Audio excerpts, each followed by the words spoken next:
All right, welcome everybody. Good to see you all. So, what I'd like to do today is talk to you about the biggest mistakes to avoid when making a career change. I was just speaking to Karen here, who said her biggest mistake was starting her career.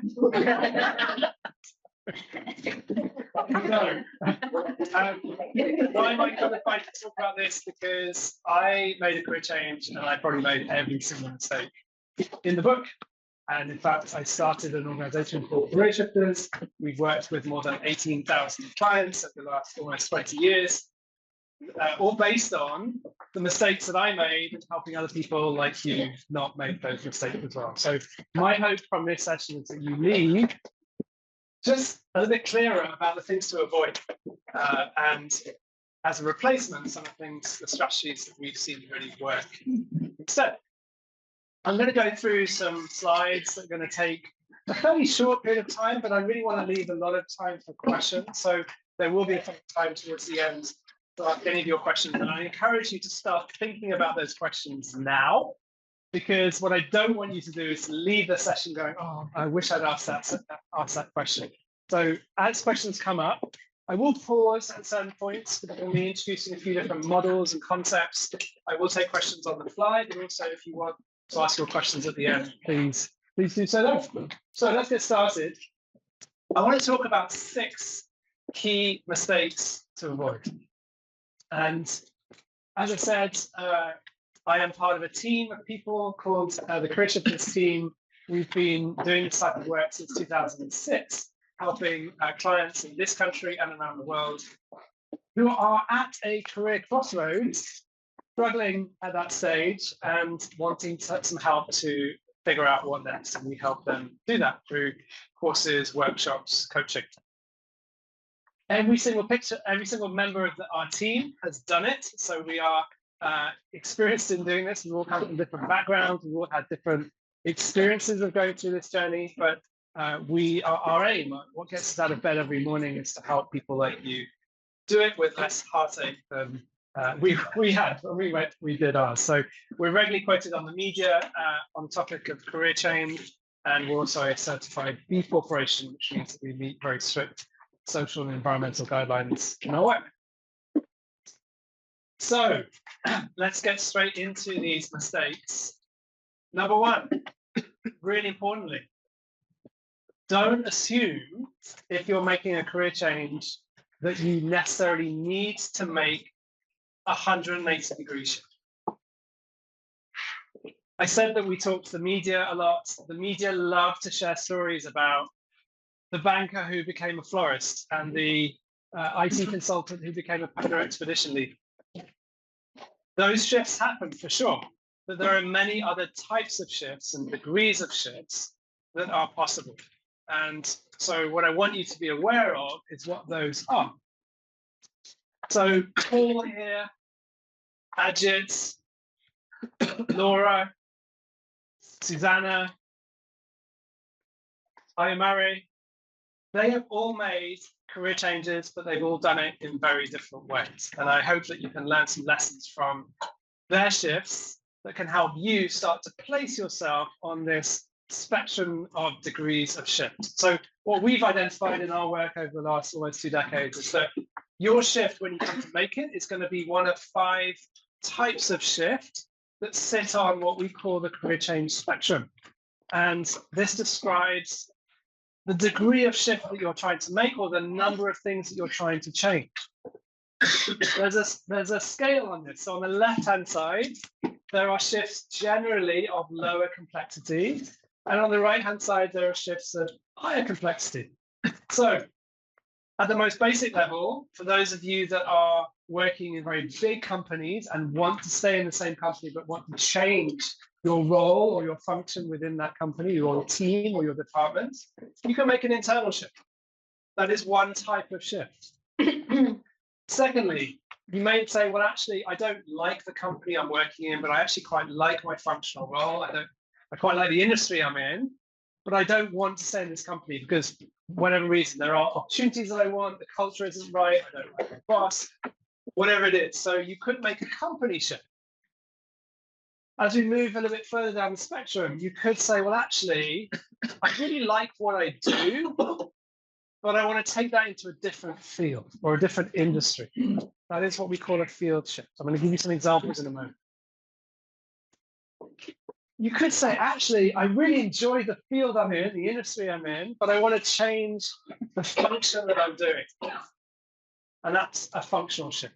And finally, we come to the 180-degree shift, which I talked about at the beginning, which is the field and functional shift. This is where you're changing everything. So let me just get a show of hands very quickly. I'm really curious. You may not know, so it's totally fine. Say, if I don't know this right now, but how many of you are considering an internal shift? Raise your hands. Probably not many, because this is probably, yeah. Okay. How many of you are considering a company shift? It's getting outside of your current company environment. Okay, one, yeah, two or three, yeah. How many of you are considering a field shift? I want to move into a different industry. But I want to stay doing what I'm doing functionally. Yeah, okay, so there's a bunch of you. Okay, a functional shift. So you quite like the field you're in, but you want to change your job function or role. Yeah. This. Oh, yeah. And how many of you are drawn to, but not necessarily committed to, a field and functional shift? So I want to change. Yeah, a bunch of you. Interesting. Yeah. All right. Good. So some examples. Oh yeah, go ahead, please. Yeah. So this guy made an internal shift within charity. He changed from Paul shifted from being a volunteer manager to a web developer in the same charitable organization. Found a lot more fulfillment doing that. Ajit was working in a very large company, didn't like the politics, didn't like the bureaucracy, and he shifted from his IT security role in that corporate to an IT security role in a startup. So just a change of quite a radical change of environment, but without changing much else.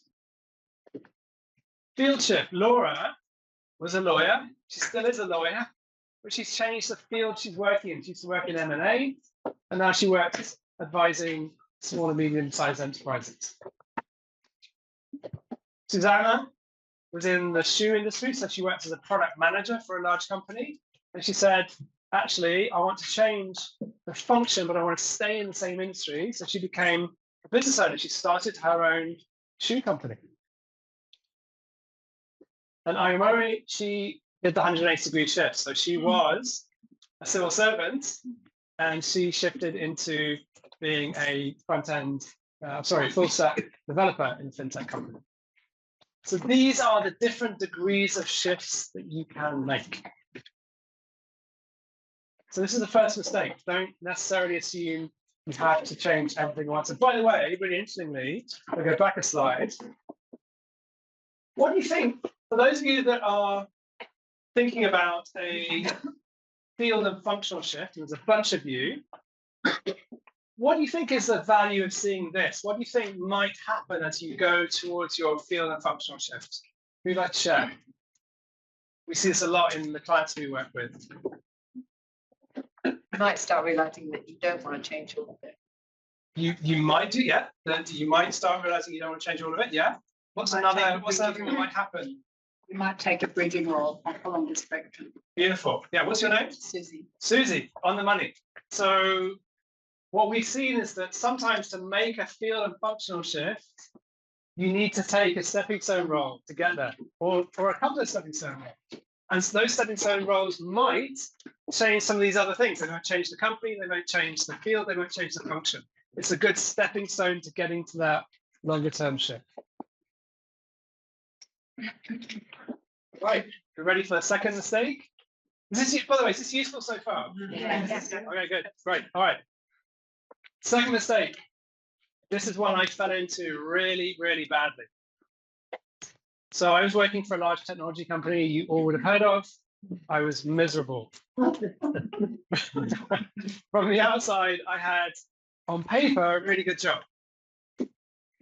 But every day I was dragging myself to work because I really didn't know what I was doing anymore. There was nothing wrong with the job, nothing wrong with the company. It just wasn't a good fit for me anymore. And what did I do? Because I was a knowledge worker. I was paid to use my brain to solve problems. So what did I do? I started to use my brain to try to solve this problem of saying, look, I don't enjoy what I'm doing anymore. So what else can I do? How can I navigate this ship? So if any of the following sounds like you, just raise your hand. So, oh my God. Okay, much better. So firstly, I read everything I could get my hands on about career change, whether it's online, books, what color is your parachute, what should I do with my life, all this kind of stuff. Any of you like read a lot on this subject? Yeah, okay. It didn't, it was interesting, but did it help me get to an answer? No. I did every single psychometric test I could get my hands on. Yeah, okay. I knew a lot about myself at the end of that, but I didn't still know what else I really wanted to do. I made lists of my strengths. Who's done that? Yeah, yeah. So I was doing all the things that we're taught to do, right? When we're solving problems, like, okay, try and figure it out. And the challenge is that if you are someone who wants to make a career change and you don't yet know what else you really want to do, figuring it out or trying to do more figuring it out is unlikely to yield you an answer. In fact, it's likely to lead you to get into what? Paralysis. Correct. What's your name? Sarah. So analysis paralysis. Right? Who resonates with being in analysis paralysis? Yeah. I was totally in that place. Just come home from work, wrap myself in my duvet, like scrunch my forehead together and go, what else can I do? It didn't work. So this is not a good strategy. And it's a mistake to get stuck in analysis paralysis. And we had a neuroscientist, an Oxford-trained neuroscientist, come and speak to our audience not so long ago. She said this. She said, the human brain cannot come up with ideas from anything other than what it has already experienced. If you are trying to come up with ideas for what else you can do career-wise, you are trying to do that from what you already know, from what you've already experienced career-wise. For me, it was just like I was in a technology consulting job. That was my world. Okay, and I went out onto different client sites, so I knew the insides of a number of different companies, but I didn't want to work for any of them. So the reality is, you right now, that you live in a reality bubble, and that reality bubble is made up of the people you know, the colleagues you have currently, if you have colleagues, the places you know, the companies you know. That's your reality bubble. And what we've seen is that if you are stuck about what else you can do, it's not going to be super helpful to look within your bubble. This is likely where you're looking. Instead, what we've found is that most likely the answers to what else you really want to do lie outside of that bubble you are currently in. Let me give you an illustration of this. So my shift initially from out of the corporate world was into the social impact sector. I had no idea about that sector before I started to explore. In fact, I had no idea about the specific part of that sector that I ended up moving into. I didn't even know it existed. But through having lots of conversations with lots of different people, getting outside of my bubble, through having those conversations, sometimes going to different workplaces that I had no idea about before. So do you mind if I just have a quick in and see what the hell's going on here? I started to expand my bubble. And through one of those conversations, out of probably about 30 different conversations, I got introduced to the CEO of a social startup that was working in the field of social entrepreneurship. Never heard about it before.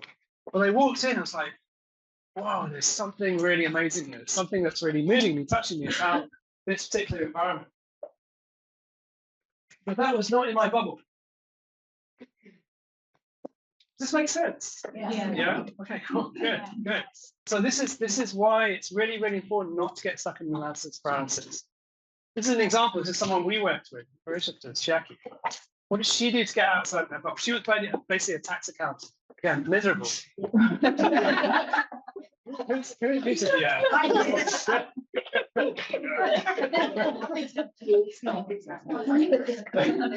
So what did she do? To get out of her bubble, she did lots of new things, things she hadn't done before. She went to an improv class. She signed up for a short introductions coaching weekend.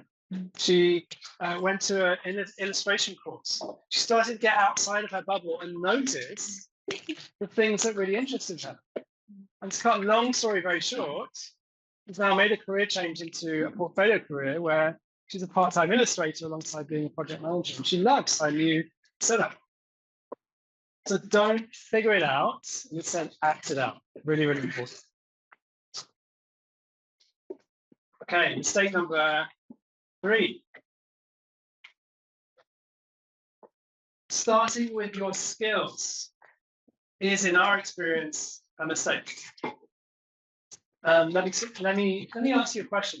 To what extent have you, in your head, been asking yourself, okay, what is it that I can do with the skills that I have that is not what I'm doing currently? Yeah, totally, right? So it's a very reasonable question to ask. What we've seen is that it's also not the best first question to ask. Why might it not be the best question to ask? You might not enjoy using it. Right, so you might not enjoy using those skills, Miss Tax Accountant. I'm kidding. Yeah. Yeah, correct. Yeah. What's another reason you might not want to start by saying, these are my skills, what can I do with them? Let's come to the gentleman. It's because the skills required in your current, like I just said, your bubble, the skills you've got, the skills for the job you don't really want to be in. Right. So it's actually going to be somewhat limiting to just use your skills as a filter for what you might want to do next. This is not to say that what you're good at or what you could become good at is an important criteria. It is. But starting with that question is not necessarily the best question to start. Does this make sense? I'm going to give you an example in a moment. So yeah, sorry. Also, the transferable skills topic is not good in this sense. Yes, so Not to start from transferable skills. yes, indeed, absolutely. So let me explain a little bit more. So we've seen that there are 3 key ingredients that you need to find to identify fulfilling work for you going forward. And these are summed up in what we call your fulfillment sweet spot. And there are 3 questions to answer for yourself. Firstly, what is it that gives me energy? This isn't just a topic area of interest, it's also about the types of people you might want to work with, the environment you might want to work in, the way you might want to work. These are all going to contribute to you feeling energized or not feeling energized. How many of you right now who are in work feel the opposite to this, like drained? I certainly do. Yeah. Okay. So you want to find the opposite to that. So this is one ingredient. The second ingredient is this: what am I good at, and also what can I be good at? Notice there are 2 components to this. It's not just what am I good at right now, which speaks to my current skills.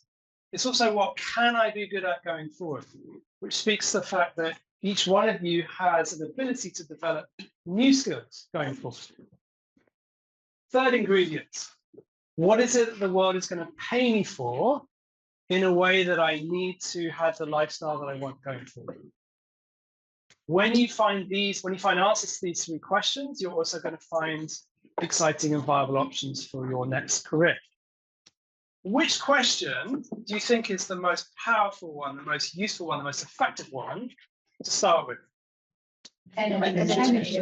Energy, good. And your hand went straight up. Yeah. Why? Why? Because that's the most exciting part.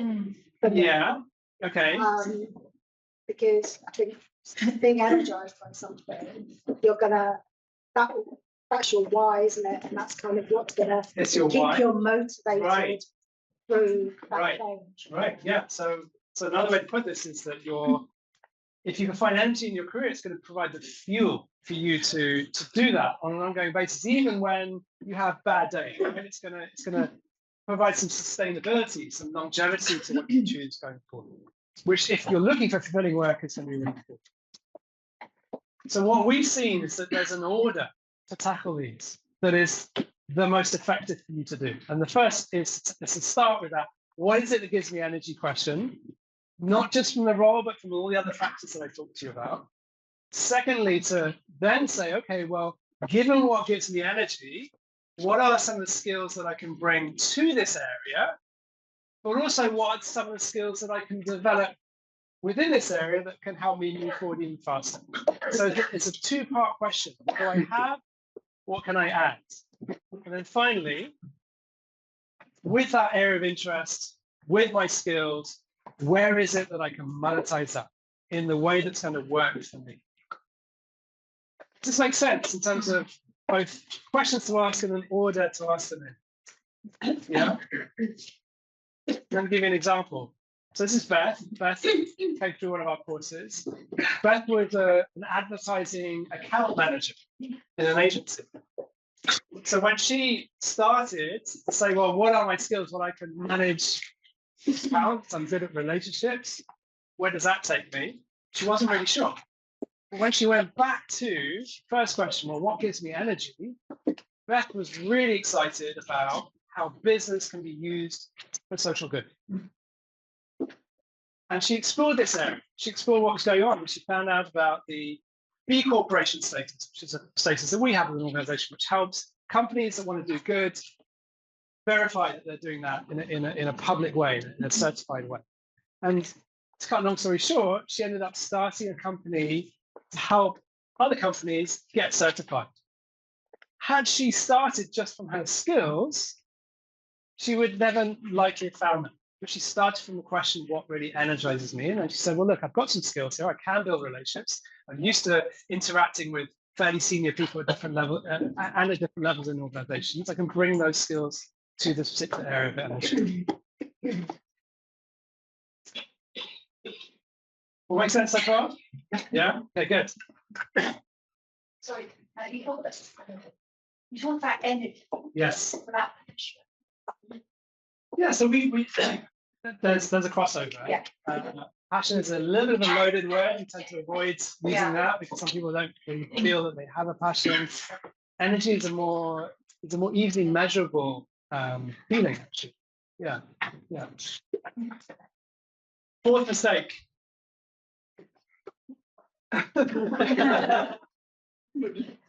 Avoid getting trapped by feeling like you have to look for jobs all the time. So just to raise of hands, how many of you have seen yourself scrolling endlessly through job sites for double it? Oh my goodness. Okay. And how does that felt for you?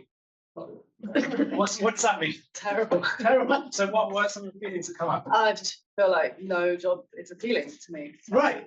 So just like, Right. Okay. So either there's a feeling of, oh, all of these just feel really uninspiring, or how many of you have looked at something on a job alert and go, oh, that looks quite interesting, and then look to the bottom like, well, what do they require? I don't have that, right? yeah. Yeah. So there's a feeling of it's a soul-sucking experience, right? To continually scroll through job ads, and at the same time, there's part of you that will likely feel that it's productive. Like, I should be doing something. I should be looking through jobs, right? Yeah. Right. What we've seen is that generally, depending on the type of shift that you're looking to make, it's not super valuable time.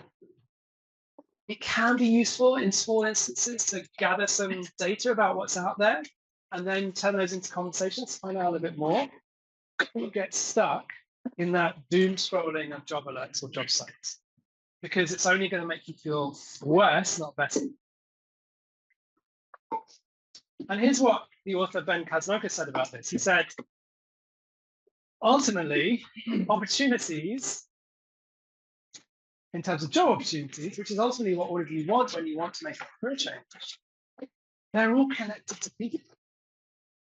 And so if you can redirect the energy that you are using to scroll through job sites to instead look for people, you can start to not only learn more about what else is out there career-wise, but you can also start to generate opportunities. So there's a shifting of perspective here. Don't focus so much on looking for jobs, focus more on looking for people. What does that look like in practice? So this is Ajit, who worked with us, and he, as I said, was working in a large corporate, very frustrated with the politics, the bureaucracy. He'd spoken to a bunch of recruiters, and what did they say to him? Nothing positive.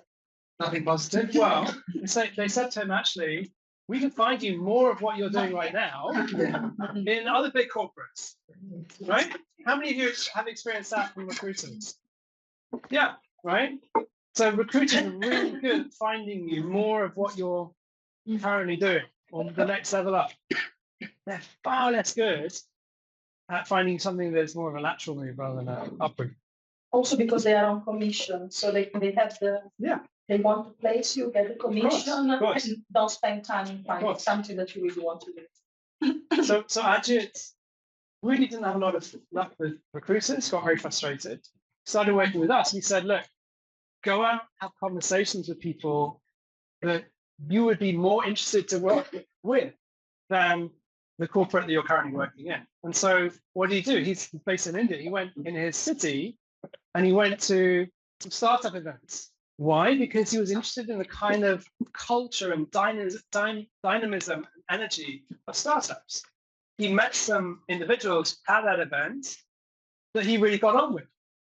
He offered to do some pro bono work for them. They really liked it, and it led ultimately to a job offer. That job offer was not on a job site. He got it through people.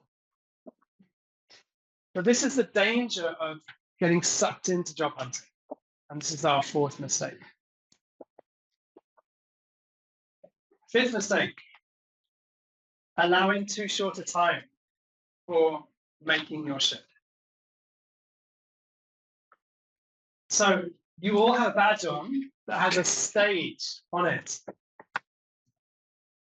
Who in the room is a browser? Yeah?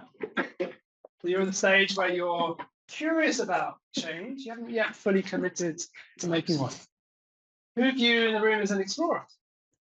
Okay. Yeah, majority. Okay. So you've really decided you want to make some sort of change. You're not yet sure what that is yet. And finally, who in the room is a pathfinder? You've got a much clearer sense of the direction you're going in. You've just got to make it happen, right? So here's what we've seen over almost 2 decades of working in this space about the, and I want to be really realistic with you about the timelines involved. If you are at the explorer stage and you're going about this in the right way, are you taking the right actions, not getting stuck in your head, ideally having some support around you, I'll come to talk about that in a moment, and you're spending regular, consistent time focused on exploring what else you might be able to do, it is entirely realistic for you to expect that you could be spending about 6 months in this stage to get to some exciting viable options for what you can do. It's not going to happen in 2 weeks, likely. It's not going to happen in 3 months. It's going to take some time. Why? Because this process is a process of exploration, it's a process of experimentation. You're going to need to have lots of conversations. You're going to need to try on different things. That takes time. And if you have a full-time job, if you have family, if you have other commitments, that's going to mean that the time you can spend on this is around all of that other stuff, right? If you are a pathfinder, this is completely dependent in terms of the amount of time that you spend on the type of shift you will be making. Some of you, you'll be finding what you want to do and making that shift very easily. For some of you, it's going to be a more involved process. It's going to take potentially up to multiple years to make this happen. For example, we have a client who has retrained to be a psychotherapist. That process takes multiple months, right? So expect that period of time. And finally, if you are a browser, my guidance here would be Do your best to not spend too long.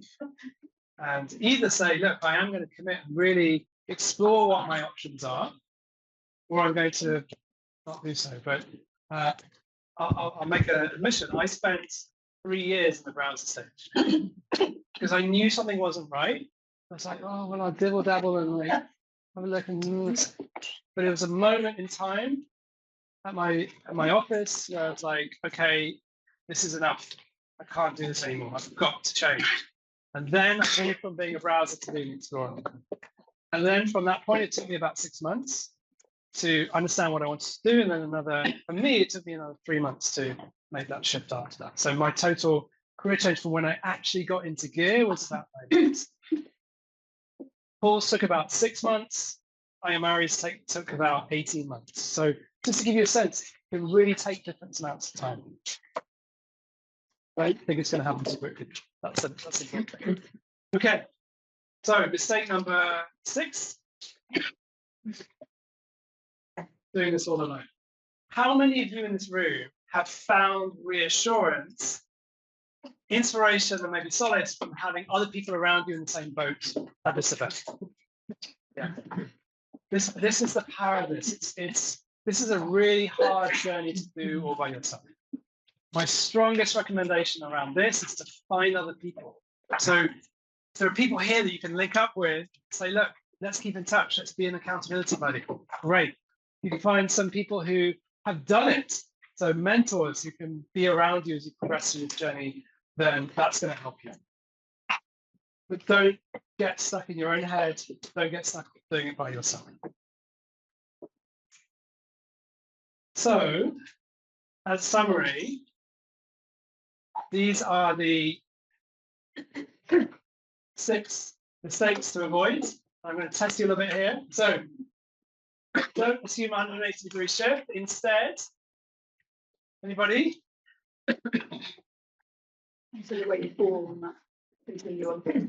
Yes, so know that there are 5 different degrees of shifts. And sometimes you may need to make several degrees of shift to get to a further degree of shift beyond that. Number 2, don't figure it out. Instead, do. Yes. Number 3, don't start with your skills. Do. Start with what energizes you. Absolutely. 4, don't look for jobs, or don't rely or don't get sucked into scrolling through job sites. Don't rely on that 100%. Instead, absolutely, yeah. Don't allow too short a time. Instead, allow time. Yeah, yeah. Budget 6 months to multiple years to go through this process. Finally, don't do it alone. Do it with others. Absolutely. Right, I'll leave that up because a few of you taking photos. So those are my mistakes shared. I genuinely hope that's been helpful for you to avoid some of those that I got stuck in for too much time. So I'd love to come to some questions. Who has a question? By the way, I'm gonna just leave this slide on here. This is a quote that really means a lot to me, which is, don't just let this be a session where you've got some useful information. Please go away and do something with this. Very importantly. If you want to find out more about what we do, Careershifters, just come to our website. We've got a whole bunch of really useful resources there. We've got more than 500 stories of people like you who've made career changes. We've got more than 200 practical articles from experts talking about how to go through this process step by step. We've got a retraining directory, which allows you to find retraining providers that in all kinds of different fields that will help you as a career changer retrain, and a bunch of other stuff as well. So, yeah. All right, so here's a question. Yes, Jody here. Yes, about the topic, what gives you energy? Yes. Like, I know some of the things that give me energy, but I would like to know the whole spectrum of things that could make me more energized. So what are the best recommendations to find out that? Yeah, so to do new things. So to get into different bubbles, and then to notice what really interests you. Who else has a question? Lady in the back. To you.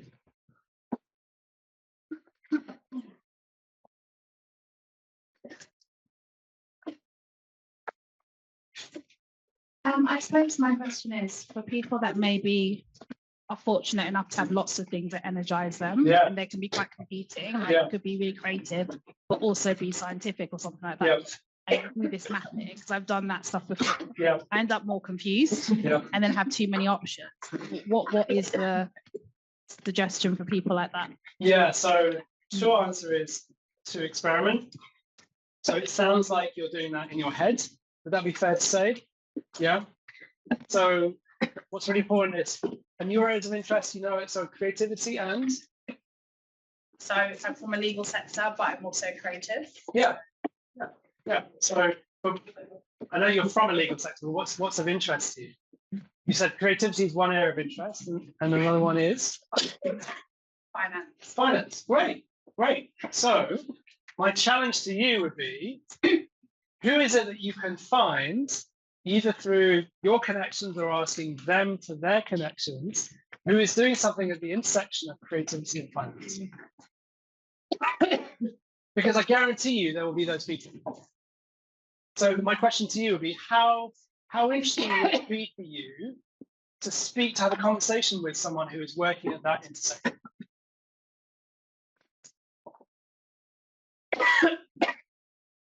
Is that a Yeah. No, it would be. I'm just my cogs. your cogs are turning? Yeah, it's like, what would that look like? Yeah, so I guess what I'm encouraging, there's two parts to this about what I'm encouraging to do, and this, I hope it's useful for everyone else. So the first part is I'm saying, if there's an area of interest that you have, don't just get stuck in your head about it. Go and find people who are already working in this area of interest and sense check it. Say, okay, I'm interested in this, but when I speak to someone who's actually working in this area, to what degree does this actually still feel energizing? That's number one. The number two thing that you can do that's quite interesting when you have different areas of interest is you can look for people who are working at the intersection of those. And I think finance and creativity is quite an interesting place. Like, again, I guarantee you that there'll be people who are working in that space. What I want you to do, I want all of you to do, is to get out of your head, get into the real world, and that's where you're going to learn fastest about what's really going to be genuinely exciting for you, but also viable for you as we're going forward. Thanks. You're welcome. Jennifer. Should we do this lady first, because I'm closer with a microphone? Oh, sorry. Yeah, Thanks, Rich. It's really helpful. Can people hear me? Yeah. Just really, really quickly, I suppose. I was thinking about ChatGPT and whether gathering your thoughts, like that lady was saying, in terms of, well, I like this and I like this, and I'm quite interested in walking, but I also like financial planning. Yeah. Is it worth thinking about sticking that all in ChatGPT and then reviewing what comes out? It can be helpful. My caution against it is don't get stuck in it and believe that it's going to spit out an answer. Okay. Doesn't energy come from here? Like, Beautifully said. So energy is something you feel. It's a physical sensation. So you've got to go out and feel it. That's the important thing.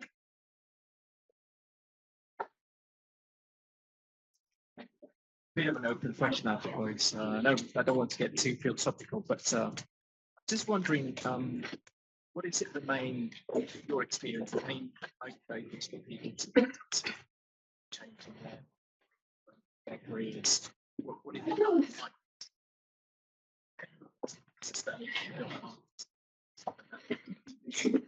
What is it nowadays?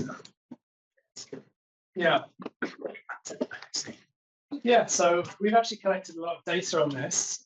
So we've collected data from more than 200,000 UK career changers. And we know the top reason people are coming to us who want to change careers is dissatisfaction with their role. Next most popular reason is dissatisfaction with the culture or the environment they work in. That could manifest as I don't like my boss, or I'm working in a toxic culture, or I don't get the work-life balance that I need. And then there's some other factors, but those are top two. I think it has to do with meaningful job work. Yeah, for sure. There's it's one of the trends that we're seeing. That I guess we're responding to is a great desire for meaning, purpose, and work. Yes. Right. Yeah, I just wondered if you had any sort of practical suggestions of how to find the right people to talk to about any given area. Interested in, would love to. Yeah.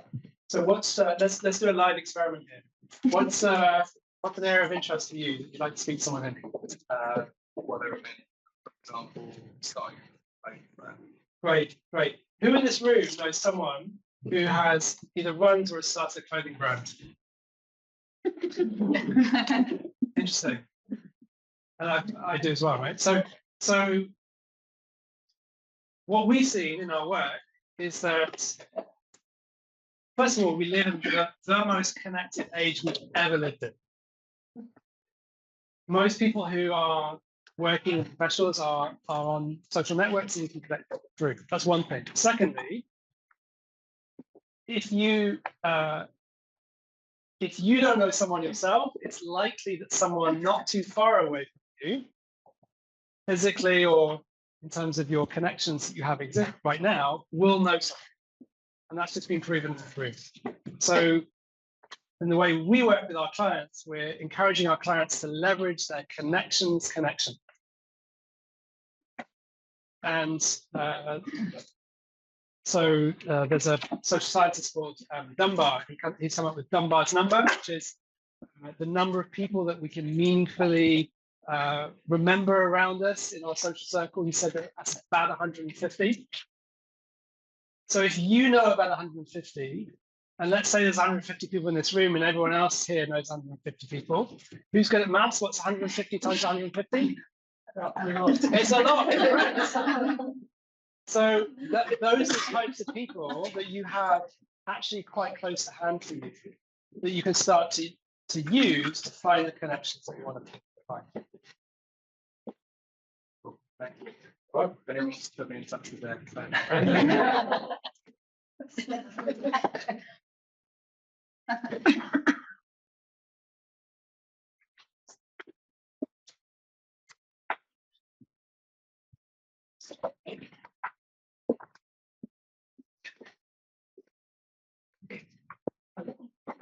Just a question.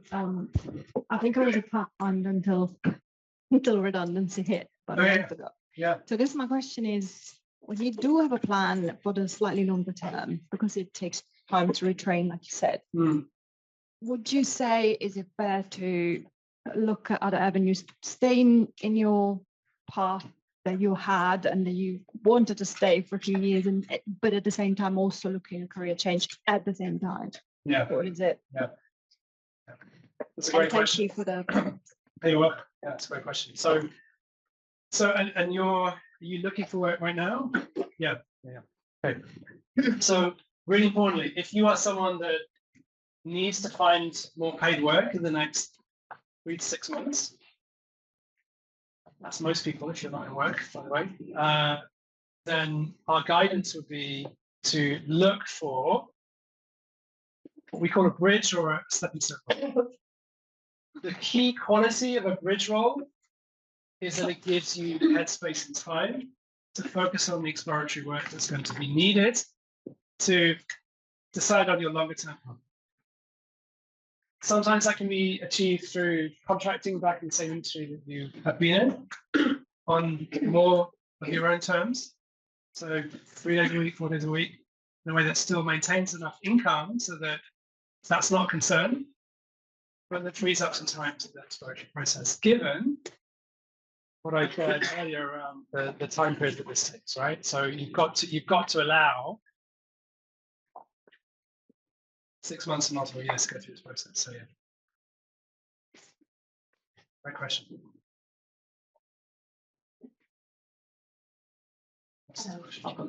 Yes. Hi, thank you very much. Guys, I'm just sitting here musing over the fact, how much data do you collect when you work with your clients? And could you answer this question, which is that anecdotally, how many of your clients have actually feedback to you that what they eventually decided to go into was in fact a government seat at the start? Great, I found that. It's quite a lot. Sorry, I am a lot.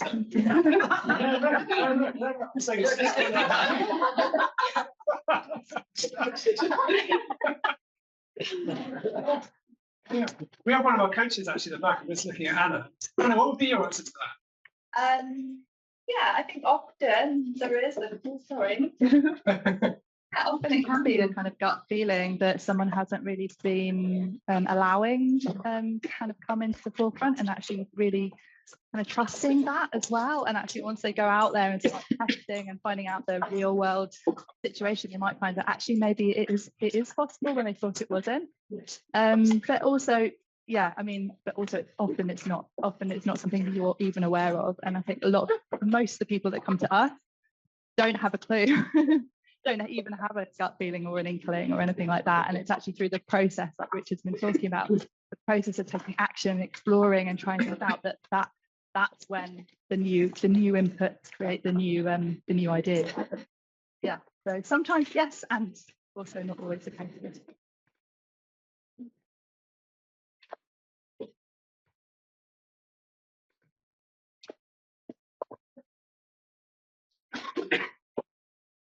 Oh, gosh,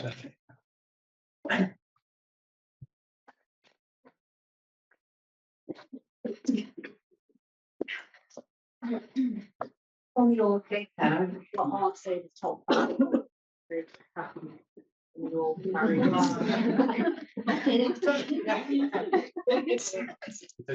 think that's a bit of a dangerous question. I'll be honest. I think it's not a super helpful question because I think it's so individual. Yeah. Yeah. But I think but I'll give you some of the common factors. So I think a lot of people come to us saying they want more meaning in their work. Going back to what Jonathan said there. And often that meaning comes from seeing a tangible output, what they're doing. That could be something they're making, it could be an impact on people. So a lot of the people that we see who've made shifts who are very happy do have that element in their work. Second is about flexibility.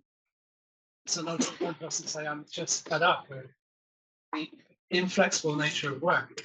It seems non-human that I have to show up at this particular time, stay in the office until this particular time. It's just, and they said, I just want a bit more of a flexible way of working. So I think a lot of people who find more fulfillment have that flexibility. What else is a common?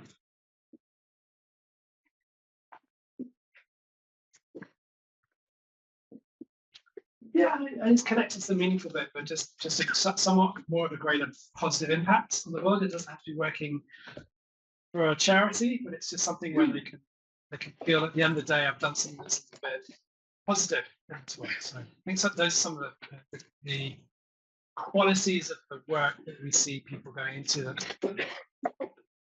Just have on the end of that. You haven't mentioned values.